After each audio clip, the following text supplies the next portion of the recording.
Je vous propose quelques secondes, vous le disiez, il y a un blogueur, alors c'est en anglais, mais qui a essayé à partir d'un programme de reproduire un texte dans le regard d'un 10. On va voir à l'image ce que ça donne, si ça peut vous... Voilà. Et donc en fait, un chercheur qui a fait ce travail-là, voilà, si vous essayez de lire, alors on parvient à deviner, mais tout est compliqué, et il faut un effort de concentration assez considérable pour réussir à déchiffrer. On parle là maintenant des traits communs, j'allais dire positifs, et vous le disiez tout à l'heure, un art du contournement pour masquer le problème, ça leur a, et ça quasiment tous le disent aussi dans votre livre, ils ont appris à changer d'angle. Est-ce que ça rend créatif ? Alors, il y a la capacité créative qui sort chez beaucoup de gens.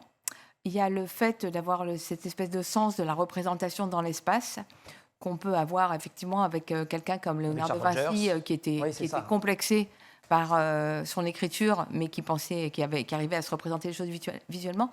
Et juste, alors dans le visuel, par exemple, Mohamed Ali ou les champions du monde de Formule 1, je pense à Lewis Hamilton, mais je mentionne aussi que Jackie Stewart et puis un autre dont j'ai oublié le nom était aussi dyslexique.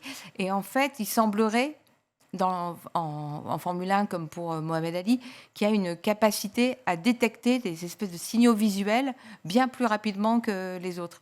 Et à décomposer différemment. Et puis aussi, ce qui rend créatif, d'après Jacques Dubochet, le prix Nobel de chimie, il dit en fait, quand les gens voient et lisent de la même manière, ils cherchent de la même manière.